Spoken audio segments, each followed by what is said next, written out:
بسم اللہ الرحمن الرحیم۔ ایک جگہ ارشاد ہے، اور رحمان کے خاص بندے وہ ہیں جو زمین پر عاجزی کے ساتھ چلتے ہیں۔ حضرت لقمان علیہ السلام نے اپنے بیٹے کو نصیحت کی، جسے اللہ تعالیٰ نے قرآن پاک میں کچھ یوں بیان فرمایا: بیٹا،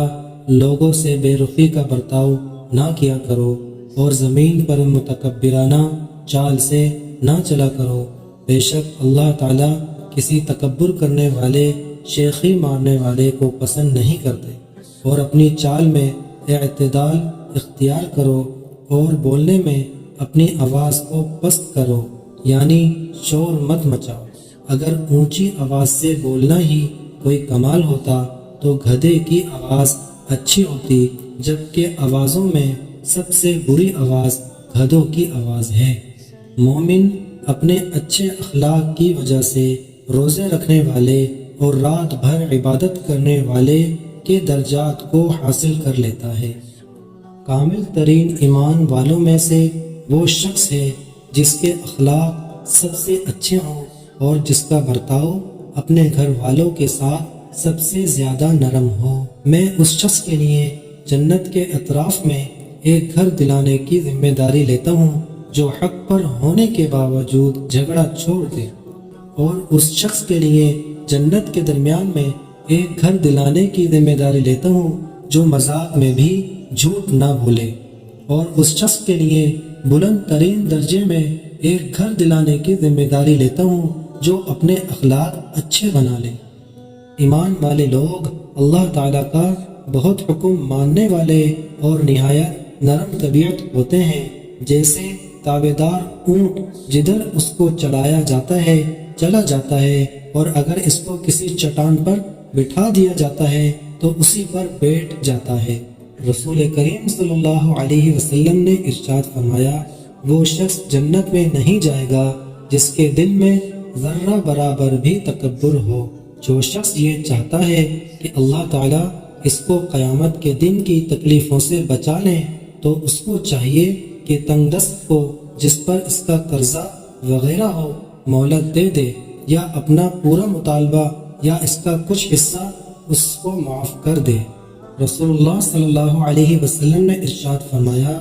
جب تم میں سے کسی کو غصہ آئے اور وہ کھڑا ہو تو اس کو چاہیے کہ بیٹھ جائے، اگر بیٹھنے سے غصہ چلا جائے تو ٹھیک ہے، ورنہ اس کو چاہیے کہ لیٹ جائے۔ رسول اللہ صلی اللہ علیہ وسلم نے ارشاد فرمایا: جو شخص اپنی زبان کو روکے رکھتا ہے اللہ تعالیٰ اس کے عیوب کو چھپاتے ہیں۔ جو شخص اپنے غصے کو روکتا ہے اور پی جاتا ہے اللہ تعالیٰ قیامت کے دن اس سے اپنے عذاب کو روکیں گے۔ اور جو شخص اپنے گناہوں پر نادم ہو کر اللہ تعالیٰ سے معذرت کرتا ہے، یعنی معافی چاہتا ہے، اللہ تعالیٰ اس کے عذر کو قبول فرما لیتے ہیں اور اسے معاف کر دیتے ہیں۔ حضرت جریر رضی اللہ تعالیٰ عنہ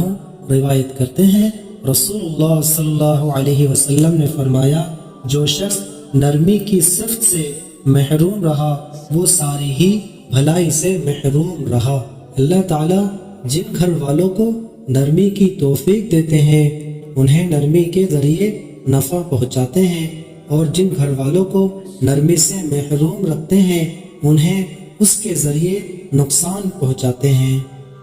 جلیل القدر صحابی حضرت ابن مسعود رضی اللہ تعالی عنہ فرماتے ہیں، رسول اللہ صلی اللہ علیہ وسلم یہ دعا کیا کرتے تھے: اللہم احسنت خلقی فاحسن خلقی، یا اللہ آپ نے میرے جسم کی ظاہری بناوٹ اچھی بنائی ہے، میرے اخلاق بھی اچھے کر دیجئے۔ حضرت ابو ہریرہ رضی اللہ تعالی عنہ روایت کرتے ہیں، رسول خدا صلی اللہ علیہ وسلم نے ارشاد فرمایا: جو مسلمان کی لغزشوں کو معاف کرے اللہ تعالیٰ قیامت کے دن اس کی لغزشوں کو معاف فرمائیں گے۔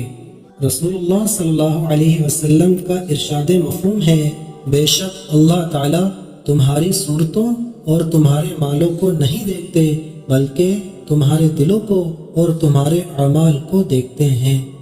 حضرت سفیان حضرمی رضی اللہ تعالی عنہ روایت کرتے ہیں، رسول اللہ صلی اللہ علیہ وسلم کو یہ ارشاد فرماتے ہوئے سنا: یہ بہت بڑی خیانت ہے کہ تم اپنے بھائی سے کوئی جھوٹی بات بیان کرو جبکہ وہ تمہاری اس بات کو سچا سمجھتا ہو۔